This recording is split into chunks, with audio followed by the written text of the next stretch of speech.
శారమ్మ గారు అలాగే రెబ్కా అమ్మగారు వారి కుమారుల యొక్క పెళ్ళిని చూశారా? జాగ్రత్త పరిశీలన చేయండి. శారా తన కుమారుడైన ముద్దుల కుమారుడైన ఇస్సాకు యొక్క వివాహాన్ని చూడకుండానే మరణించింది. అలాగే రెబ్కా తన యొక్క ముద్దుల కుమారుడు తన ఫేవరెట్ సన్ యాకోబు యొక్క వివాహాన్ని చూడలేదు. అలాగే ఎప్పుడు చనిపోయిందో కూడా తెలియదు. దీనికి గల కారణాలు ఎప్పుడైనా ఆలోచన చేశారా? దేవుడు ఎప్పుడు కూడా పనిలోనే ఉంటాడని వాక్యం చెప్తూ ఉంది.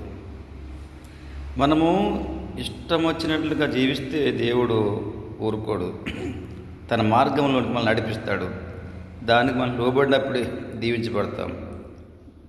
అయితే ఆయన వాక్యానికి వ్యతిరేకంగా మనం కానీ నడుచుకున్నట్లయితే ప్రమాదంలో పడతాం.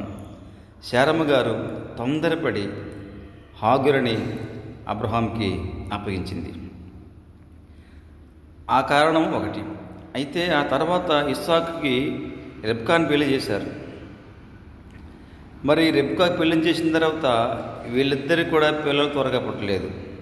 వీళ్ళకి 20 ఏళ్ళు పట్టింది పిల్లలు పుట్టడానికి, ఇస్సాకు రెబ్కాలకు.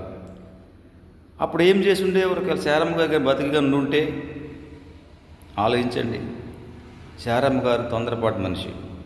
మరి రెబ్కా ఎందుకు చూడలేకపోయింది యాకోబు పెళ్ళిని అంటే, ఏశావు యాకోబును చంపుతాడని తెలిసినప్పుడు అప్పుడు తన సొంత అన్న ఇంటికి పంపించేసింది యాకోబుని. పంపించినప్పుడు అన్నది ఆ సందర్భంగా మళ్ళీ కౌరి పెడతానని చెప్పింది. అంత మాత్రం కాదు, కానీ తండ్రిని మోసం చేస్తున్నప్పుడు ఒక మాట అన్నది, అమ్మ నేను ఏశావుని కాదు అని నాన్నగారికి తెలిసిపోతే నా మీదికి శాపమే కానీ ఆశీర్వాదం రాదు అని అన్నాడు. అయితే అప్పుడు ఆ తల్లి రెబ్కా ఏమన్నదంటే, బాబు ఆ శాపము నా మీదికి వచ్చుగాక అన్నది. చాలా ధైర్యంతో అన్నమాట. ఈ మాట జ్ఞాపకం చేసుకోండి.